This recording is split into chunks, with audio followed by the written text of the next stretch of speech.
우리가 요한복음 말씀을 계속 진행을 하고 있습니다. 지난주에 우리가 20장까지의 말씀을 마치고 이제 21장을 우리가 진행해야 될 차례인데, 두 주 후에 우리가 부활절입니다. 부활절 새벽 예배, 그리고 부활절 예배, 주일 예배죠. 이 두 번의 시간을 통해서 요한복음 21장을 진행을 하고요.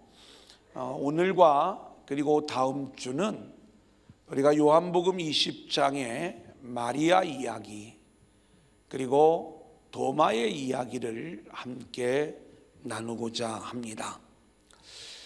오늘 우리가 먼저 마리아 이야기를 좀 나누기를 원하는데, 이 마리아 이야기가 좀 많은 어려움을 좀 가지고 있습니다.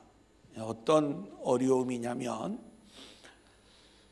향유를 주님께 부어드린 마리아 이야기를 우리가 진행을 하다 보면 마태복음, 마가복음, 누가복음, 요한복음에 나오는 이 향유 도유 사건을 우리가 전체를 좀 보는 눈이 있어야 되는데, 누가복음의 것과 그리고 나머지 세 복음서의 내용이 좀 다른 성격을 가지고 있는 걸 보게 됩니다. 그리고 우리가 누가복음을 좀 읽어 나가다 보면 이 막달라 마리아와 마리아의 이야기, 특히 우리가 요한복음의 이야기를 보면 마리아의 이야기로부터 시작을 해서 막달라 마리아로 맞춰지는 이야기, 이때 이 마리아와 막달라 마리아가 같은 여인이냐 아니면 다른 여인이냐, 향유 사건이 두 번 있었던 일이냐 아니면 한 번 있었던 일을 다른 신앙적 관점에서 기록한 것이냐, 이거에 따라서 오늘 우리가 이 마리아라고 하는 한 여인의 일생을 찾아갈 때 우리가 그 부분들을 볼 때는 별 문제가 없지만 한 인생을 찾아갈 때는 이것이 문제가 되는 그러한 내용들을 생각해 볼 수가 있습니다. 말씀을 전하기 전에 미리 드리는 내용이지만, 오늘 저는 이 마리아와 막달라 마리아가 동일 인물이냐 아니냐라고 하는 어떤 신학적 주장을 하려고 하는 시간도 아니고, 그리고 두 향유의 사건이 동일한 사건이냐 아니면 별개의 사건이냐를 이야기하려고 하는 것도 아니에요. 하지만 적어도 우리가 요한복음을 읽어 나가다 보면 이 요한복음의 이야기는 마리아와 막달라 마리아를 구분하지 않습니다. 쉽게 말하면 어찌된 영문인지 처음에는 마리아의 이름을 그냥 마리아라고만 소개를 하다가 십자가와 부활이라고 하는 결정적 장면에서 그 이름을 막달라 마리아로 알려주는데, 우리는 이 두 여인이 서로 다른 여인이 아니라 동일한 여인이라고 보아야 그 내용이 훨씬 더 자연스럽게 이어지고 있는 그러한 모습들을 오늘 나누게 될 거예요. 누가복음에도 이 막달라 마리아라고 하는 여인에 대한 소개가 정확하게 언급되어지고 있는데, 그 막달라 마리아의 이야기 역시 처음부터 그 이름이 증거되는 것이 아니라 이 여인이 어떤 여인이었을까라고 하는 것들을 생각하게 하는 향유 사건과 연결이 되어지고 있는 것들을 보게 되고, 이 여인을 우리는 향유를 부은 여인과 굳이 구분할 이유를 찾지를 못하는 거예요. 그래서 오늘 저는 이 향유를 부은 그 여인 마리아, 그리고 7 귀신이 들려 주님으로부터 치유함을 받은 막달라 마리아, 그리고 십자가와 부활의 증인으로 세워진 이 마리아를 같은 여인으로 보고 또 그 내용들을 좀 묵상하고 설명을 해드리고, 그리고 이 여인의 일생을 통해서 우리 주님이 어떻게 이 여인을 십자가와 부활의 증인으로 세워 가셨는가 하는 그 내용을 살펴보고자 하는 거예요. 한 여인의 일생이에요. 저와 여러분의 일생도 그렇게 주님이 세워져 가는 하나님 나라의 사명자, 십자가와 부활의 증인들로 세워지는 일생이 되어지기를 소망하는데, 마리아가 어떻게 그렇게 인도함을 받고 있는가? 여기서 주님이 하신 일은 무엇이고, 그리고 마리아의 응답의 이야기는 무엇인가? 우리가 오늘 누가복음과 요한복음의 이야기를 통해서 그 일생을 찾아가도록 하겠습니다. 저와 여러분의 일생을 한번 되돌아보고 또 앞길을 묵상하면서 오늘 주시는 말씀이 저와 여러분 모두에게 큰 은혜가 되어질 수 있기를 소원합니다. 첫 번째, 누가복음에 등장하는 마리아 이야기예요. 우리 누가복음 7장 36절부터 38절까지 한번 같이 읽어볼까요? 시작. 한 바리새인이 예수께 자기와 함께 잡수시기를 청하니, 이에 바리새인의 집에 들어가 앉으셨을 때에 그 동네에 죄를 지은 한 여자가 있어 예수께서 바리새인의 집에 앉아 계심을 알고 향유 담은 옥합을 가지고 와서 예수의 뒤로 그 발 곁에 서서 울며 눈물로 그 발을 적시고 자기 머리털로 닦고 그 발에 입 맞추고 향유를 부으니. 우리는 주님께 향유를 부은 한 여인의 이야기를 잘 알고 있어요. 그런데 대부분 여러분들이 알고 있는 그 이야기는 마태복음, 마가복음, 요한복음에 나오는 이야기입니다. 오늘 누가복음에 나오는 향유를 부은 사건은요, 그 사건과 공통점도 있지만 뭔가 다른 부분들이 있기 때문에 우리를 조금 당황스럽게 만들고 있는 거죠. 원래 이 향유를 부은 사건은 예수님 십자가 지시기 직전에, 그러니까 주님 사역의 마지막 부분에 있었던 일인데, 누가복음에서는 주님 사역 초기에 한 여인이 와서 주님께 향유를 부어드리는 이야기로 나오고 있는 거예요. 근데 특별히 이 여인이 죄 지은 여인으로 소개를 하면서 주님은 이 여인이 많은 죄를 지었던 여인이라고 이야기를 하고 있는 걸 보게 됩니다. 마태복음, 마가복음에는 한 여인으로만 소개되어지고 있고, 요한복음은 그 여인의 이름을 마리아라고 우리에게 알려주고 있죠.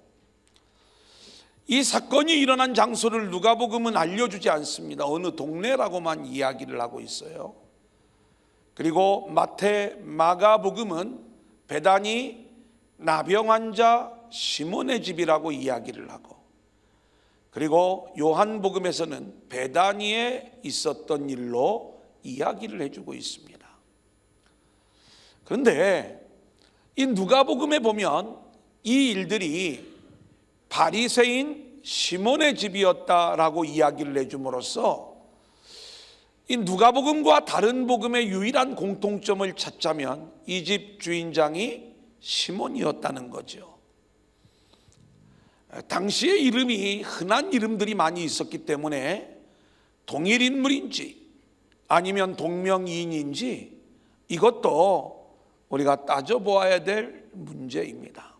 하지만 이 향유를 부어드린 그 사건 자체가 우리가 그 내용들을 깊이 묵상하면서 보게 될 때에 두 사건은 그 본질이 같은 사건이고, 혹여 두 번 일어난 일이라 할지라도 그 배경과 그리고 그 등장하는 내용의 성격이 같은 인물이다라고 우리는 결론을 내는 것이 훨씬 더 이 성경을 우리가 제대로 보는 길이 아닌가, 이런 생각을 갖는 거예요. 죄 많은 여인이 예수님을 찾아왔습니다. 그리고 향유를 붓는 거예요. 왜 이 여인은 예수님을 찾아와서 향유를 불까요? 본인이 예수님으로 인하여 죄인이라는 걸 깨달은 겁니다. 그리고 예수님을 미리 만났는지, 예수님과 어떤 경험이 있었는지 그 내용을 얘기해 주고 있지는 않지만, 분명히 이 여인은 죄를 많이 지은 여인이었는데 예수님 혹은 예수님의 말씀으로 인하여 이 죄로부터 자유함을 얻고 이제는 주님을 뜨겁게 사랑하는 그러한 여인으로 바뀌어졌던 거예요. 그래서 주님이 바리새인 시몬의 집에 초대를 받아 식사를 하고 계시는 자리에 이 여인이 들어와서 주님께 향유를 부어드리고 그 발을 씻겨드리는 모습으로 나타나고 있는 겁니다. 이 장면이 바리새인 시몬에게는 참 불편했습니다. 왜냐하면 이 바리새인 시몬은 이 여인을 잘 알고 있었어요. 우리가 짐작컨대 이 여인은 그 당시 유대 사회에서 비교적 잘 알려진 여인이었다라는 것을 눈치챌 수 있는 장면이 여러 장면이 있습니다. 근데 평이 안 좋았어요. 죄를 많이 지은 여인으로, 부정적 이미지의 여인으로 이 여인이 알려져 있었던 거예요. 예수님이 선지자라면 이 여인이 예수님의 몸을 만질 때에 그 여인의 죄로 인하여 예수님도 부정해질 수 있으니까 예수님이 그 일을 멈추게 해야 되는데, 그 여인의 그 섬김과 사랑을 받는 주님의 모습이 불편하고, 그리고 죄인된 모습으로 주님께 나아온 이 여인의 모습이 불편하기 때문에 바리새인 시몬의 마음에 그 불편한 마음을 가지고 있었던 것입니다. 39절 같이 읽어볼까요? 시작. 예수를 청한 바리새인이 그것을 보고 마음에 이르되 이 사람이 만일 선지자라면 자기를 만지는 이 여자가 누구며 어떠한 자 곧 죄인인 줄을 알았으리라 하거늘.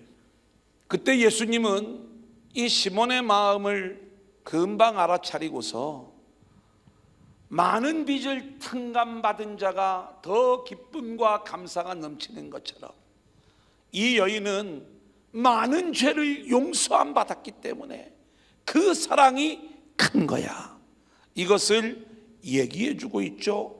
47절 48절입니다. 시작. 이러므로 내가 네게 말하노니 그의 많은 죄가 사하여 줬도다. 이는 그의 사랑함이 많음이라. 사함을 받은 일이 적은 자는 적게 사랑하느니라. 여러분, 이 이야기로 누가복음 7장의 이야기는 마쳐집니다. 그리고 8장에 예수님과 그의 제자들을 도운 여인들의 이름이 등장을 하는데, 그때 가장 먼저 소개되는 여자가 막달라 마리아예요. 7 귀신이 들렸다가 주님으로부터 치유함을 받은 이 막달라 마리아의 이야기. 그러니까 우리가 지금 성경은 7장 8장 그 구분들을 하고 있지만 원래 성경은 장의 구분이 없었던 거죠. 지금 죄 많은 여인이 주님 앞에 향유를 붓고 깊은 회심을 한 다음에 주님을 섬기는 자로 세워지는데, 그 여인이 바로 7 귀신 들렸던 막달라 마리아였다는 것을 연상시키는 그러한 느낌으로 바로 이 막달라 마리아라고 하는 여인이 소개가 되어지는 거예요. 그리고 전통적으로 기독교는 이 주님께 향유를 부어드린 여인을 막달라 마리아라고 생각을 갖고 있습니다. 자, 그러면 우리가 8장 2절 3절 한번 읽어보고 이 내용을 좀 더 깊이 들어가 보도록 하겠습니다. 같이 읽겠습니다. 시작.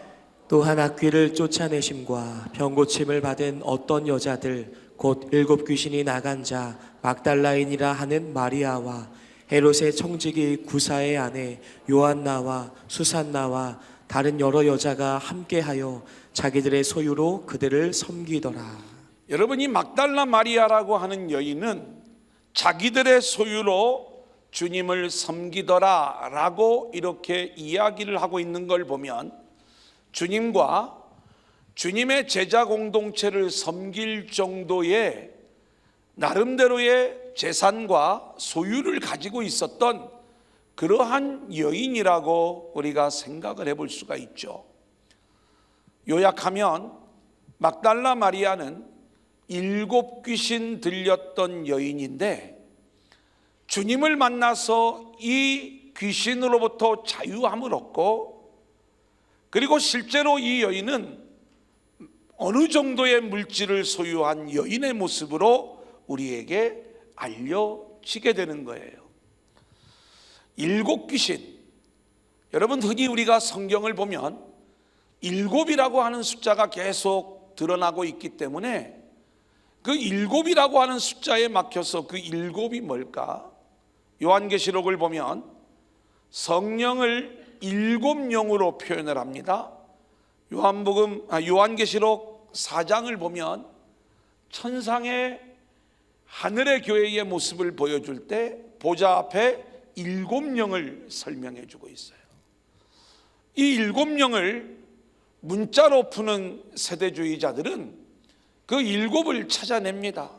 그래서 예언의 영이다, 계시의 영이다, 어떤 영이다 해가면서 그렇게 성령의 7가지 특징을 이야기하면서 7영을 이야기하지만 실제로 그걸 굳이 우리가 틀렸다고 이야기할 내용은 아니겠지만 성경이 말하고 있는 7영이라고 하는 것은 7이 언약, 완전, 맹세의 의미를 가지고 있죠.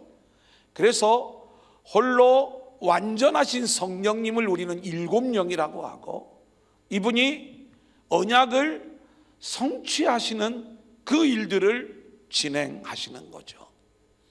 자, 그렇다면 7 귀신을 이야기할 때 또 어떤 사람들은 요즘은 우리가 정신적으로 어떤 문제가 생기면 여러분들 머릿속에 이 7 귀신 들렸던 여인, 그러니까 뭔가 정신이 나갔거나 아니면 우울증, 강박증, 망상장애, 공황장애, 이런 수많은 정신적인 질환을 알고 있는 그러한 모습으로 이 7 귀신 여인을 생각하면 곤란해요.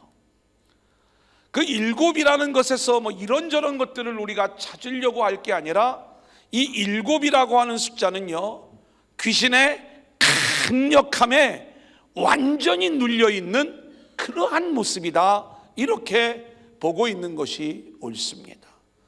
할아버지 귀신, 할머니 귀신, 동자 귀신, 이런 얘기 아니라고 했죠.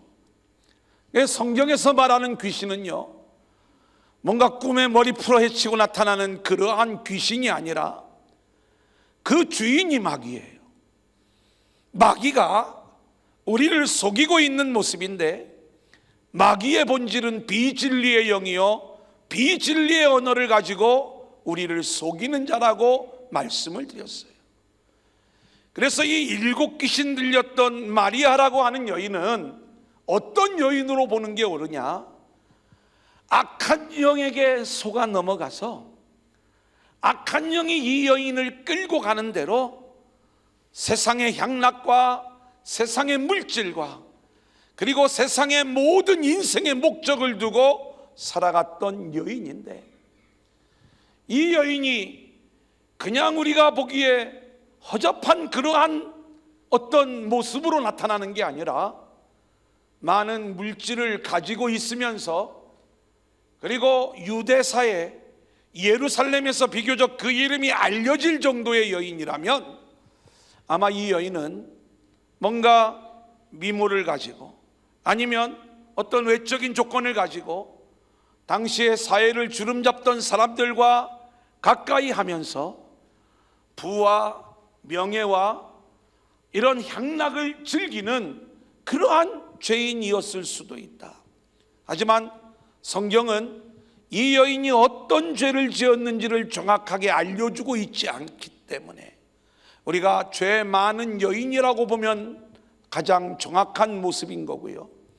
그리고 이 막달라 마리아에 대해서 유대사회는 부정적인 이미지, 그리고 그 여인에 대한 이 부정적 선입견을 가지고 있기 때문에 우리가 성경을 이야기할 때 이 막달라 마리아라고 하는 이름을 미리 알려주지 아니하고 먼저 마리아라는 이름으로 이 여인의 변화된 모습을 보여주고 그 여인이 막달라 마리아였다라고 하는 그러한 측면에서 이 마리아의 이름이 나중에 등장하는 모습으로 우리는 그 내용을 생각해 볼 수가 있는 거예요.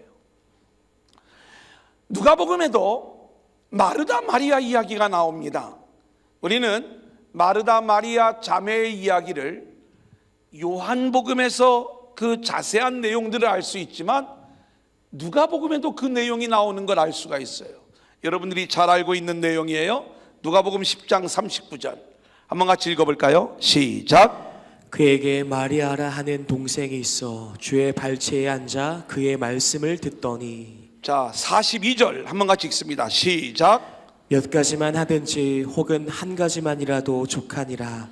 마리아는 이 좋은 편을 택하였으니 빼앗기지 아니하리라 하시니라. 우리 성도님들이 이 본문을 잘 알고 있어요. 마르다는 열심히 일하는 그러한 성도였고, 그리고 마리아는 열심히 은혜 받는 일에 집중하는 그러한 성도였어요. 봐라, 주님도 은혜가 우선이라고 하지 않냐? 그러니까 우리가 말씀을 듣는 게 중요하고 은혜 받는 일이 중요하지 섬기는 일이 중요한 게 아니야. 그러면 누가 섬겨요? 그죠? 그런 얘기가 아니죠.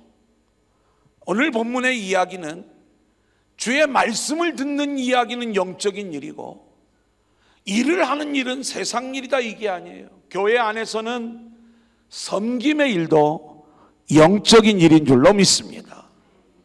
그러면 주님이 지금 이야기하시는 건 이 마리아를 이야기하시는 거예요.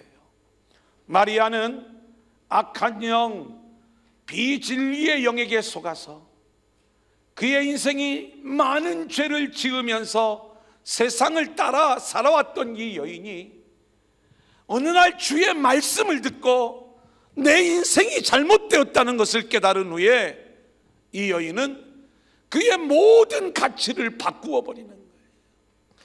이제는 세상 가치를 내려놓고 하늘의 가치를 붙잡는 그러한 여인으로 세워지는데, 여기에는 절대적으로 주님 말씀의 통치와 다스림이 이 여인에게 있었던 것을 보게 되고요. 그만큼 마리아는 말씀을 사모하고 그리고 말씀을 갈망하는 그러한 여인으로 세워져 있는 모습을 보게 되는 거예요. 그래서 주님 말씀의 자리를 갈망하는 이 마리아의 선택을 주님은 인정해 주시는 거예요. 오늘 저와 여러분이 이 악한 영의 영향력 속에서 우리가 수많은 죄를 짓고 사는 그러한 인생으로 우리가 드러나고 있다가 주님의 복음을 우리가 알아듣고 하늘의 원리를 깨달은 자들이 되었다면 마리아처럼 주의 말씀을 사모하고 말씀의 자리를 갈망하며 나아가는 저와 여러분들이 될 수 있기를 소원합니다. 자, 그런데 놀라운 사실은요, 이 누가복음의 맨 마지막 장면이 누가복음에서도 이 마리아가 십자가와 부활의 증인으로 제시되어지고 있을 뿐만이 아니라 마지막 주님 승천하시는 모습이 너무나도 우리에게 감동을 주는 거예요. 누가복음 24장 50절 한번 같이 읽어볼까요? 시작. 예수께서 그들을 데리고 베다니 앞까지 나가사 손을 들어 그들에게 축복하시더니. 여러분, 이 장면을 우리가 한번 곰곰이 묵상해 볼 수 있기를 원합니다. 성지순례를 가면 예루살렘 앞에 감람산이 있어요. 여기에 예수님 승천교회가 있습니다. 그러니까 예수님이 감람산에서 승천하신 걸로 우리가 그 내용을 알고 있어요. 성경에도 나오고. 그런데 중요한 건 지금 그 감람산에서 승천하시는 주님이 베다니 앞까지 나가셔서 손을 들어 축복하시면서 하늘로 올리우시는 장면이에요. 왜 베다니를 가셨을까? 마지막 승천하시는 그 장면. 주님을 그렇게 사랑했던 마리아, 마르다, 나사로, 이들에게 기꺼이 그들에게 손을 흔들고 축복하시면서 하늘로 올라가시는 그 장면을 우리에게 보여주는 거고요.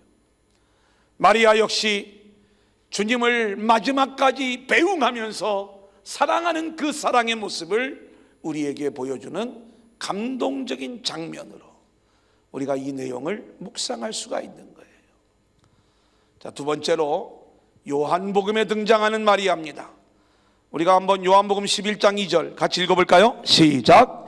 이 마리아는 향유를 주께 붓고 머리털로 주의 발을 닦던 자요 병든 나사로는 그의 오라버니더라. 자, 우리가 마리아에 대한 이야기를 설명해 주면서 아직 요한복음에는 마리아의 향유 사건이 일어나지 않았어요.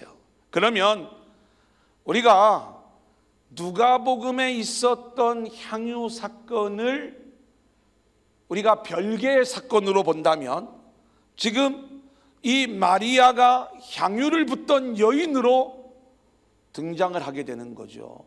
또는 우리가 이 요한복음의 저자가 훗날 이 내용을 기록했기 때문에 미리 알려져 있었던 향유 사건을 언급하는 부분으로도 물론 볼 수가 있습니다.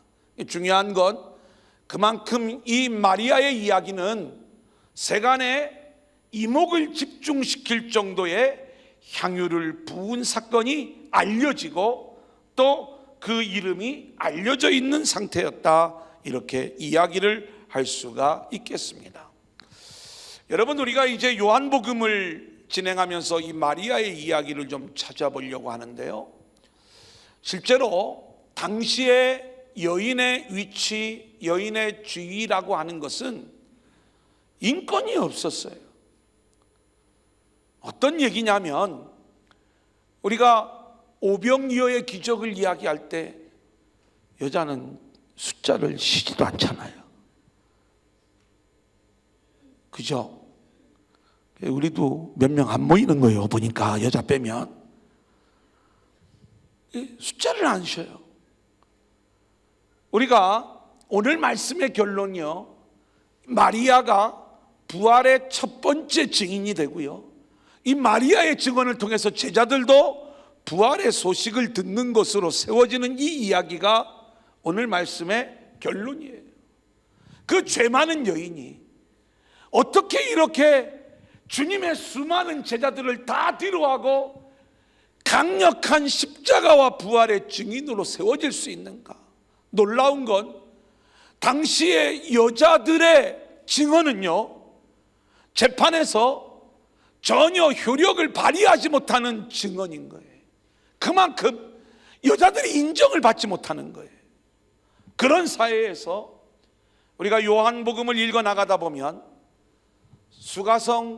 사마리아 수가성 우물가의 여인을 통하여 주님이 사마리아 지역을 복음화시키고, 또 오늘 그렇게 많은 사람들에게 부정적인 이미지로 알려져 있던 한 마리아라고 하는 여인을 통하여 십자가와 부활의 증인으로 세워나가시는 주님의 일하심의 이야기들을 바라보면서 오늘 저와 여러분이 아무리 이 세상에서 연약하고 인권이 없고 부족한 그러한 위치에 있다 할지라도 능히 우리를 세워 십자가와 부활의 증인으로 세워가시는 우리 주님을 기대하면서 이 말씀을 들을 수 있기를 소원합니다.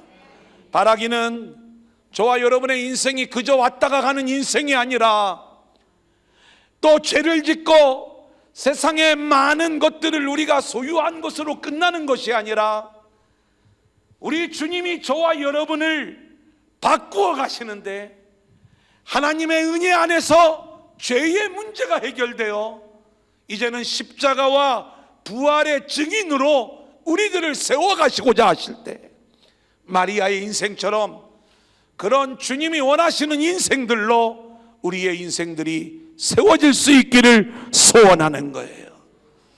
여러분, 특별히 우리가 요한복음의 내용을 보면 예수님이 이 마리아를 특별히 사랑했던 것을 보게 돼요.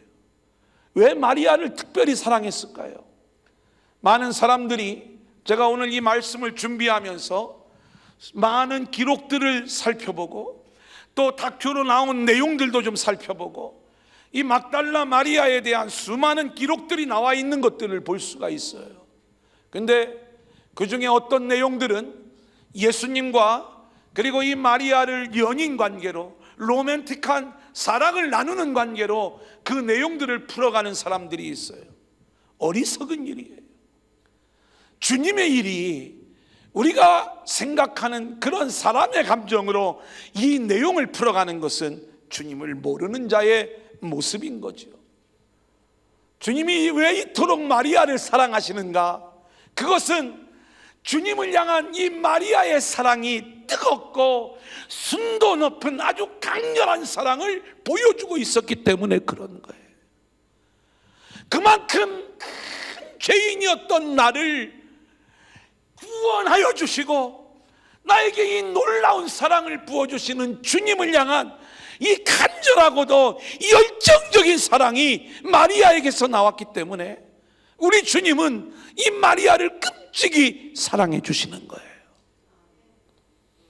저와 여러분도 그냥 예수 믿고 구원받으면 됐지 뭐, 나는 여전히 세상을 사랑하며 살래, 이런 마음을 갖지 마시고 정말 우리가 심판받을 세상에서 영원한 죽음에서 나의 모든 죄를 용서 안 받고 구원받은 백성이 되었다는 것을 믿음으로 깨닫고 그 감사와 감격의 마음이 있다면 뜨겁고 열정적인 마음으로 주를 사랑하는 귀한 인생들로 세워질 수 있기를 소원합니다.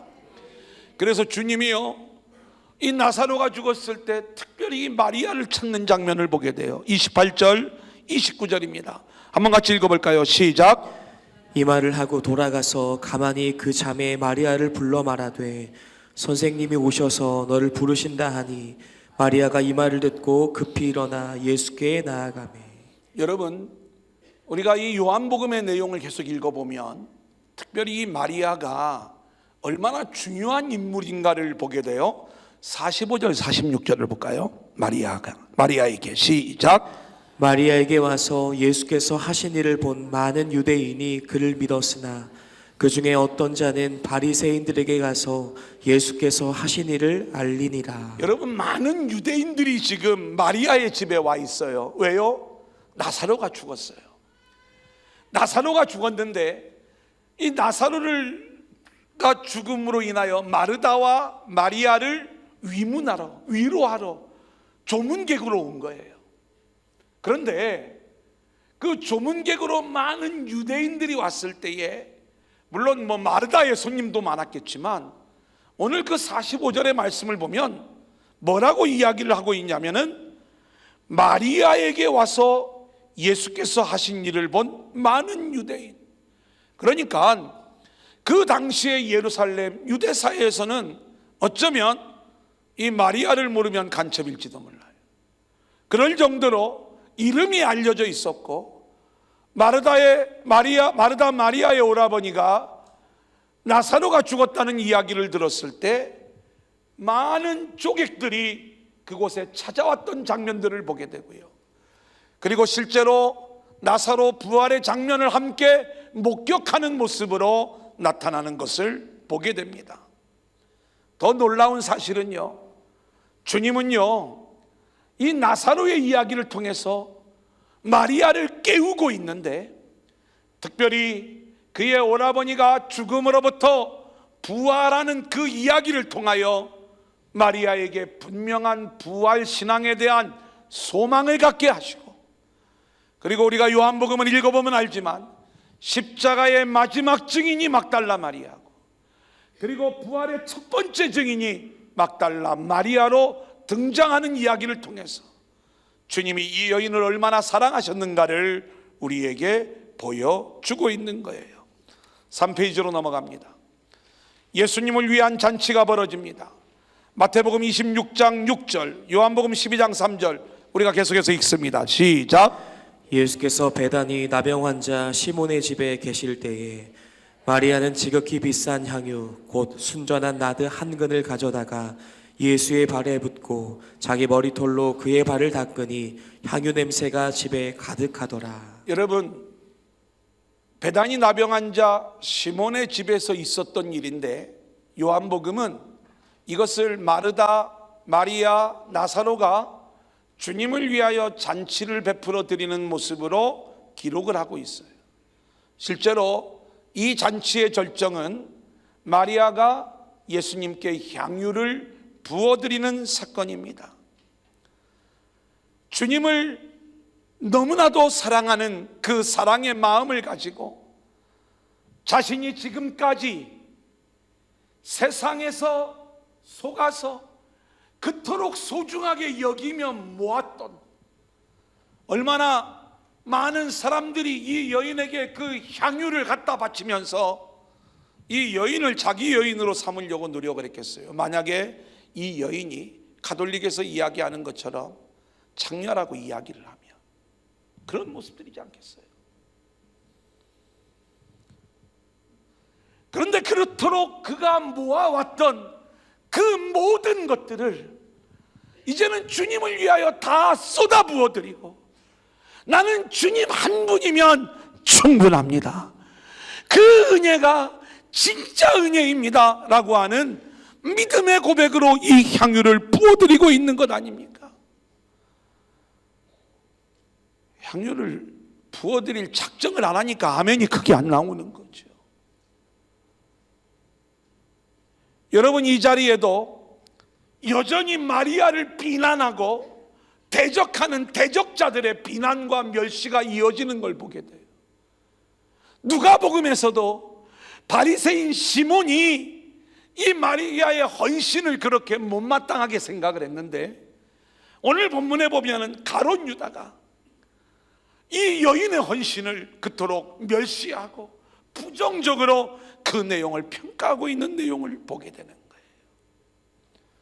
하지만 누가복음에서 이 여인의 사랑을 기꺼이 받으셨던 우리 주님이 오늘 요한복음에서도 마리아의 사랑과 섬김을 기꺼이 받으시는 겁니다.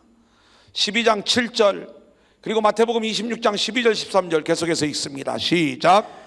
예수께서 이르시되 그를 가만두어 나의 장례할 날을 위하여 그것을 간직하게 하라. 이 여자가 내 몸에 이 향유를 부은 것은 내 장례를 위하여 함이니라.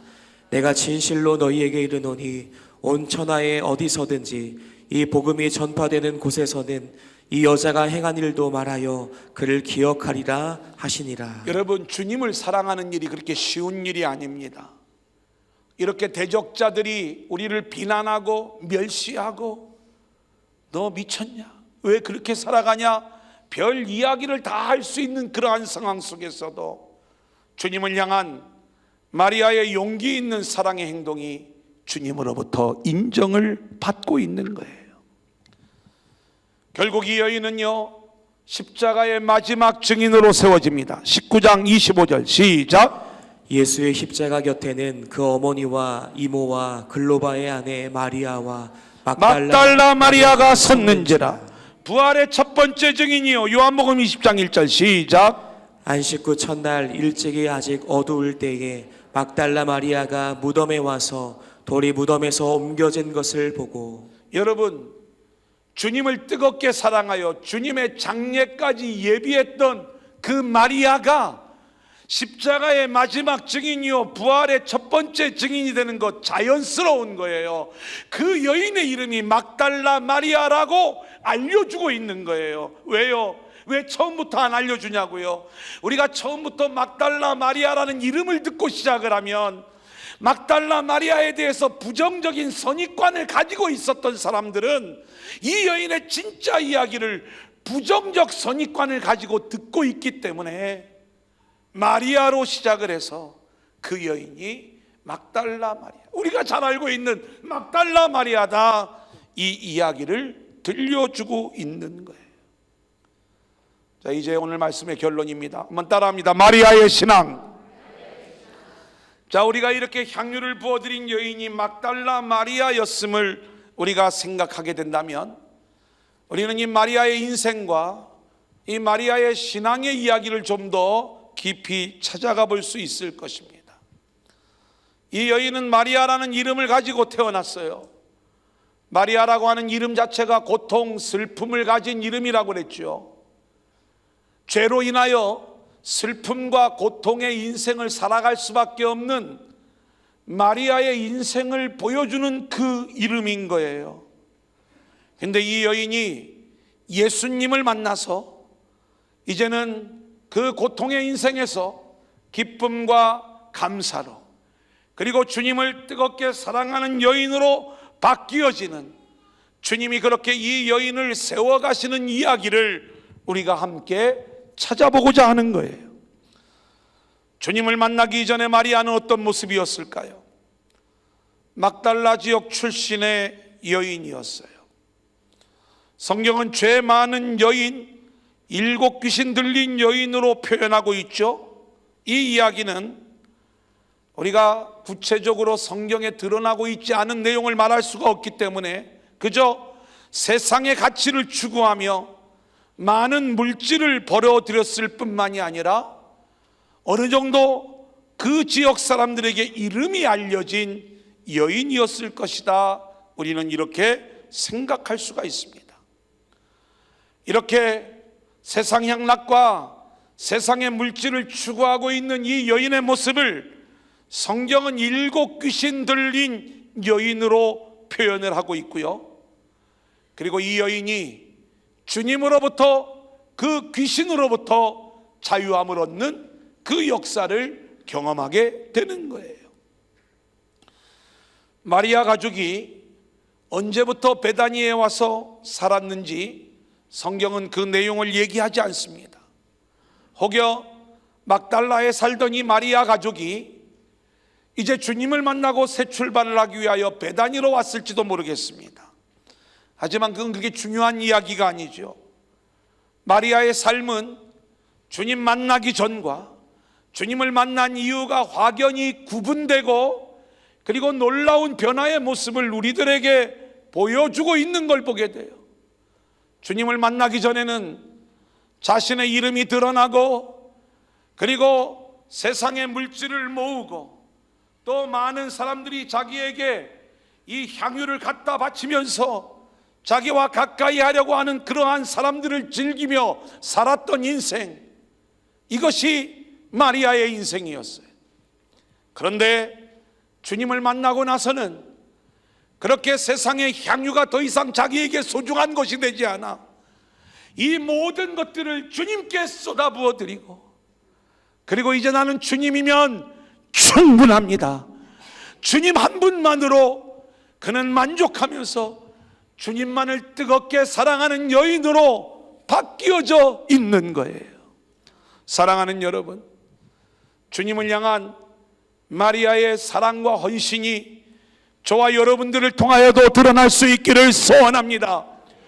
저와 여러분이 지금까지 소중하다고 생각해왔던 그 모든 것들을 오히려 주님 앞에 내려놓을 수 있기를 소원하고, 크다고 생각하면 크다고 생각하는 그 모든 것들, 이 모든 것들을 우리가 사랑함이 크다면, 사함을 우리가 많이 받았다면, 우리가 가장 크게 생각했던 그 모든 것들을 주님 앞에 내려놓고 주님을 향한 우리의 사랑을 고백할 수 있기를 소원합니다.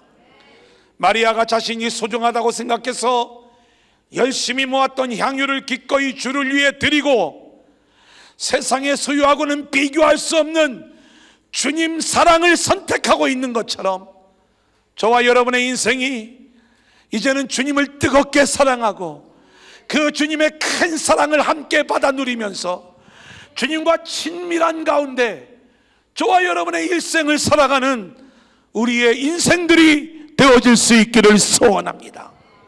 우리가 알아야 될 것은 이렇게 주님을 사랑하는 그 길에는 반드시 대적자들의 비난과 멸시가 따르고 있는 거예요.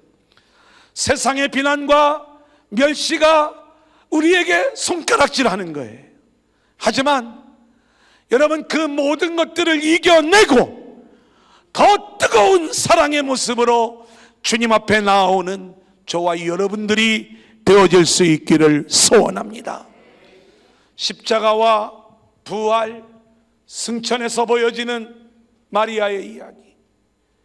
마리아는 그 많은 과거를 주님을 만남으로 이겨내고 수많은 영적 전쟁을 믿음으로 이기면서 주님을 향한 순도 높은 뜨거운 사랑의 모습을 보이므로 주님의 큰 사랑을 받는 여인으로 세워지게 되는데, 십자가 현장의 마지막 증인으로, 부활하신 주님의 첫 번째 증인으로, 그리고 주님이 승천하실 때 그 주님을 마지막으로 배웅하는 여인의 모습으로 세워지고 있는 거예요. 성경에 등장하는 우리는 이 수많은 마리아들을 볼 수가 있어요. 구약의 다말, 장녀로 분장하여 모든 수치를 감내하고 시아버지 유다를 통하여 구속사의 대를 잇는 거예요. 기생 라합의 이야기, 모압 여인 룻의 이야기, 남편이 죽고 정말 부끄러운 일이지만 나오미에게 순종하면서 보아스를 통하여 대를 이어가는 이 모든 이야기들은 마리아들이 말씀을 만나고 주님을 만나 이제는 그들의 인생이 하늘의 소망을 두고 하나님을 사랑하는 여인들로 바뀌어졌던 그 일생의 이야기를 우리에게 보여주고 있는 것입니다. 사랑하는 여러분, 오늘 이 마리아의 인생이 우리에게 도전이 되지 않습니까? 저와 여러분의 인생이 이 마리아처럼 우리도 똑같이 죄 많은 인생들이요, 주님으로부터 구원의 감격을 우리가 경험한 그러한 구원받은 성도가 되었다면, 이제는 우리도 주님을 더욱 뜨겁게 사랑하며 나아가는 믿음의 성도들로 세워질 수 있기를 소원합니다. 주님이 저와 여러분을 십자가와 부활의 증인들로 세우실 거예요. 그리고 마지막 주님 나라 갈 때까지 우리와 동행하고 우리와 함께 역사하시는 우리 주님의 역사를 우리 모두가 경험하게 될 줄로 믿습니다. 오늘 마지막 복음의 삶 적용은 저와 여러분이 한번 같이 읽어볼 가치가 있어요. 제가 적었지만 정말 그 내용이 귀합니다. 우리 한번 같이 읽어보겠습니다. 1번 시작. 먼저 우리는 우리가 마리아처럼 세상 향락과 세상 가치를 추구하는 죄인이었음을 인정해야 한다. 세상을 따라 살았던 자신의 죄를 고백해보자. 여러분, 우리가 오늘 목장 나눔을 할 때 나의 죄인됨을 고백할 수 있는 용기들이 우리 모두에게 있어지기를 소원합니다. 자, 2번 같이 읽습니다. 시작. 죄인이었던 우리를 주님이 찾아와 주심으로 죄로부터 구원하셨음을 깨달아야 한다. 우리를 구원하신 주님의 은혜에 대한 감사와 감격이 있어야 한다. 구원받은 감격을 나누어 보라. 여러분, 은혜 안에 있고 구원받은 자로 살아가는 그 기쁨과 감격을 고백할 수 있는 그러한 시간들이 되어지기를 바라고요. 3번 중요하죠. 시작. 이 은혜를 깨달은 우리들은 주님을 끔찍이 사랑하는 순종의 삶이 나와야 한다. 주님과 더욱 친밀해지고 주님을 뜨겁게 사랑하겠다는 순종의 결심을 나누어 보자. 여러분, 눈물을 흘려가면서 자신의 죄를 고백하고 주님께 향유를 부어드리는 여인, 이 여인은 그 의미를 잘 몰랐어요. 하지만 내가 여태까지 모아왔던 이 모든 것들하고는 비교할 수 없는 그러한 주님을 향한 사랑의 마음을 가지고 있었기 때문에 그 사랑을 부어드리는 거예요.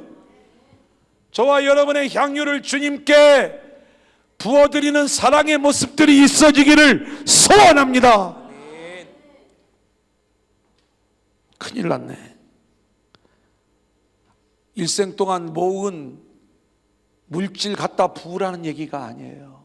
그런 얘기가 아닙니다. 우리가 그런 계산하지 말고 정말 우리가 구원에 대한 감동과 감격을 가지고 있다면, 주님을 뜨겁게 사랑하는 그 마음이 우리에게 있을 때 하나님이, 우리 주님이 우리를 그런 동일한 모습으로 사랑해 주시지 않겠습니까? 4번 시작. 주님을 사랑하는 삶으로 인하여 세상에서 당하는 비난을 감수해야 한다. 세상에서 어떤 어려움을 당해도 나는 주님만 사랑하는 삶을 살겠다고 고백해보자. 할렐루야. 주님을 사랑하는 그 삶은요, 고난과 십자가예요. 멸시, 그것을 당할 수 있는 용기가 우리에게 있어야 되는 거예요. 마지막 5번입니다. 시작. 구원의 완성이 이루어지는 그날까지 주님과 친밀한 인생이 되어야 한다. 주님 나라 갈 때까지 주님을 사랑하고 주님과 동행하는 성도가 되자. 여러분, 베다니에서 물론 그 묵상이 우리가 좀 과장된 모습이 될 수도 있지만, 주님이 마지막 승천하시면서까지 마리아야, 마리아야, 너가 그렇게 주님을 사랑하는 그 믿음을 가지고 하늘로 올라와라. 오늘 그렇게 저와 여러분을 손을 흔들고 작별하시는 그 주님을 우리가 마음속으로 묵상하며 만날 수 있기를 소원하고, 우리도 그 주님을 그렇게 믿음으로 배웅해드리되 다시 성령으로 우리 안에 오셔서 우리와 영원히 함께 거하실 주님을 기대하는 저와 여러분들이 될 수 있기를 소원합니다. 마리아 이야기, 저와 여러분의 이야기가 될 수 있기를 소원합니다.